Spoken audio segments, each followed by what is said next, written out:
ভালো যদি বাসতে হয় নবীকে বাসো, মন যদি দিতে হয় নবীকে দিও। নবী তরানে ওয়ালা, নবী বাঁচানে। শিরক খুঁজেন না এখানে, শুনেন, নবী তরানেওয়ালা মানে হাসরের ময়দানে দয়াল নবী শাফাত করে আমাদেরকে তরাইয়া জান্নাতে নিবে, এটাই বোঝানো হইতেছে।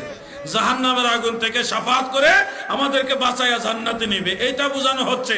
আপনি আবার ফতোয়া দেন না শিরক হয়ে গেছে, নবী তরানেওয়ালা কইছে, তরাইব তো আল্লাহ। আরেক মৌলবী কয় শাফাতের একমাত্র মালিক হইল আল্লাহ, কোন পীরের ক্ষমতা নাই শাফাত করার। আর পাবলিক কয় ঠিক, আরে বুকা, শাফাতের একমাত্র মালিক যদি আল্লাহ হয়, আল্লাহ কার কাছে শাফাত করবে? আল্লাহর চেয়ে বড় কেউ আছে নাকি? শাফাত তো সে করে যার বড় আরেকজন আছে। তা আল্লাহ যে শাফাতকারী, তো আল্লাহ শাফাত কবুল করবে কে? কথা বুঝতেছেন না আপনারা? আল্লাহর হাবিব শাফাত করবে, নবী রাসূলগণ শাফাত করবে, সাহাবায়ে কেরাম, তাবেঈগণ, আইম্মায়ে কেরাম শাফাত করবে, আল্লাহর ওলিরা শাফাত করবে। ঠিক কিনা বলেন?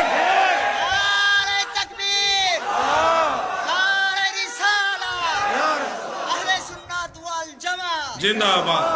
আমার উবাইদুল্লাহ নাকি? মাশাআল্লাহ, দেখছেন কত সুন্দর তাকবীর দিচ্ছে। আল্লাহ তার হায়াত দারাজ করুক, বলেন আমিন।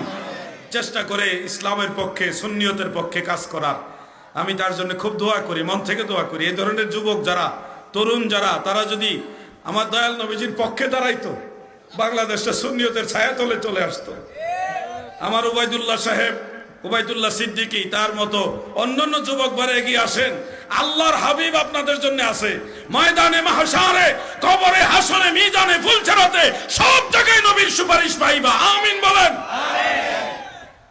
ওই যে আশেক বলেন, আমার শাফাতের কান্ডারি মদিনাওয়ালা, আমার শাফাতের কান্ডারি মদিনাওয়ালা, আলা হযরত মুস্তাফা নবী সাল্লাল্লাহু আলা, আলা হযরত মুস্তাফা নবী।